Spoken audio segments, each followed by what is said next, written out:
What's up, everybody? Brian Wagner, lead content creator here at Dragzine, and I've got a little bit of a fun review for you. So I've been working on trying to get the transmission back in the Red Dragon, had to pull it out, and had a little bit of an issue. My transmission jack on the lift is not exactly OSHA approved. It's actually an old TV cart from when my dad was a teacher that seemed like a really good idea at the time, but when the transmission popped out, it came out a little quicker than what I thought, landed off balance on the TV cart. Long story short, almost had a Turbo 400 end up on the floor from a reasonably high altitude. So I decided, hey, you know, I need a transmission jack for my lift. So I went to the internet, started looking, and holy smokes, good ones are expensive, like really good ones, like $1,000+. And since I'm not, you know, a professional shop, I'm a barely trained YouTube mechanic, I was like, maybe I need something a little bit lower level.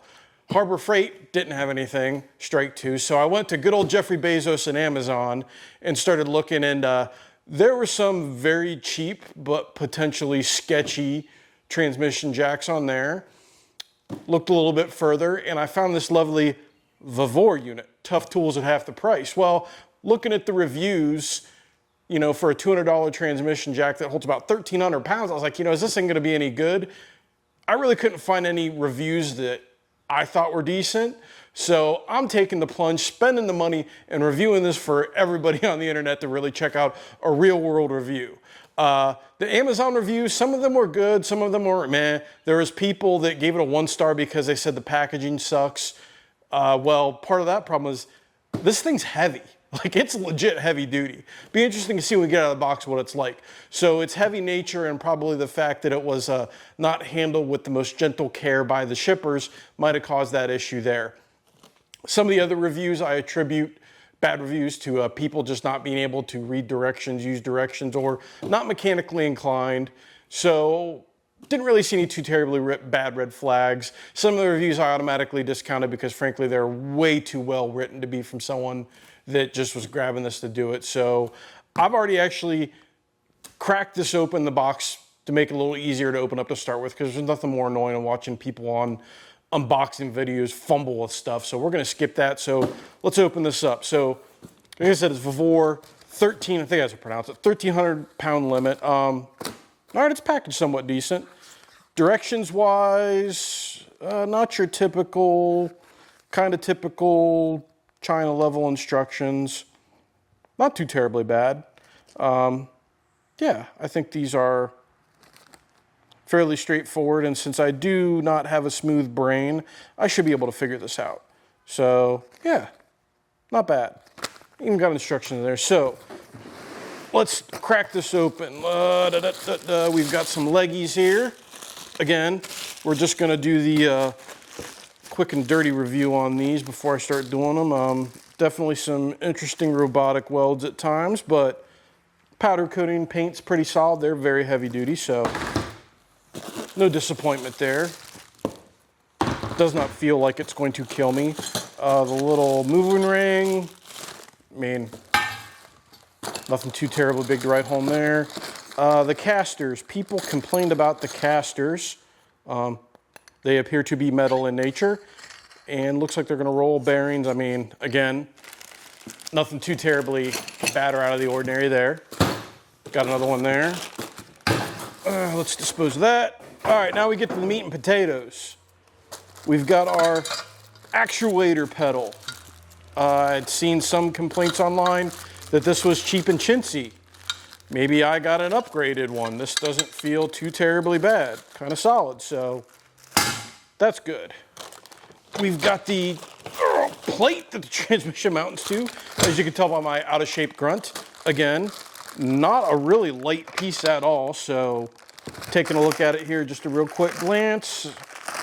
I don't see anything too terribly wrong with this. Seems fairly solid. Sweet. Legs for the plate. Again, nothing too terribly crazy. About what you expect. So for the star of the show, we've got the hydraulic section. And again, this is the bulk of the weight. File that over there, clean it up later.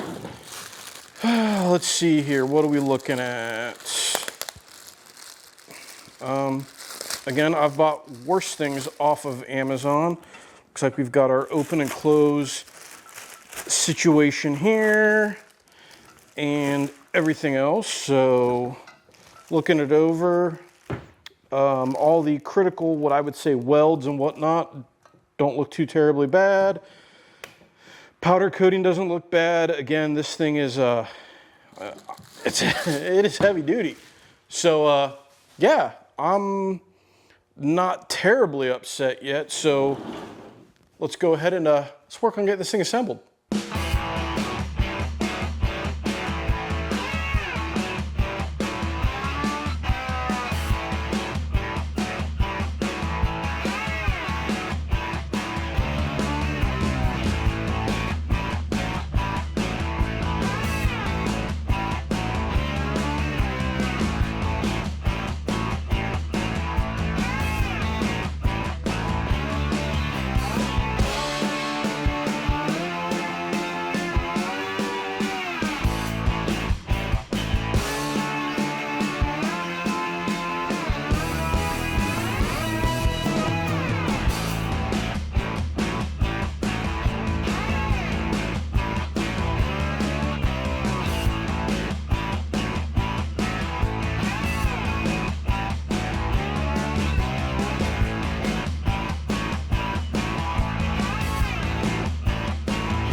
All right, through the magic of modern video post-processing, we were able to just fly right through getting this thing done. And I gotta say, it went together per the directions as expected. It goes uppies, it goes downies. So that's good. Next step will be, of course, to throw a transmission on this thing and see how it does. So that's pretty solid, but overall, no real issues putting it together. The pedal was a little wonky. I actually ended up taking the open and close valve lever off to make it a little bit easier to get it out, get the snap ring on and off. And these snap rings on this thing are no freaking joke. I can see why people might have been upset in the reviews about that, because they were definitely a little tight to get on and off. But overall, not bad. We will put it to the test next. Now let's try to put a transmission in the car with it. Well, all right, time for some final thoughts on the Vevor transmission jack. As you can see, hey, it's holding up the transmission, it's working. Yes, so let's start with the bad. Those casters suck. 100% the bad reviews were right. Definitely need some modification, replacement, just not very good. Didn't scoot very well with the transmission on there. Another bad thing I did not like is the pad width for the transmission, where these little bracket jobbies are that hold the chain things on. Kind of problematic for a wider pan like this. Potential solution could be to where these are slotted underneath here to increase the slot length, to be able to slide it out further so you could get the full use of that pad. But as you can see, I got this on there. It wasn't that bad. The chain system works, but again, you know, for $200, what can you expect? And that's really about it. Now let's talk about the good. When it came time to jack this transmission up into its home, zero issues. It pumped and pumped and pumped, went right up in there. Didn't feel like it was going to fall over and kill me at any one point. Slid right in, no issues at all. So that was good. You know, stability was good. It functioned well. And the big thing, I think, also for the Plus is the price. Again, it's a $200 transmission jack. You really can't complain too much about some of the stuff that I've noticed because it is $200 and you could honestly easily remedy them. Would I buy this if I was doing a ton of transmission work? Probably not. For your average weekend warrior, work from home shop kind of thing where you're pulling a transmission, maybe hopefully only once, twice, maybe 3 times a year, this thing would be solid, no issues. So for $200, the Vavor transmission jack, I'd rock it again. I would recommend to buy it if you need something in a pinch and need something simple. This will work. So I'm gonna get back to work trying to wrestle this transmission back in there, and make sure you stick around to a Dragzine to see more fun stuff.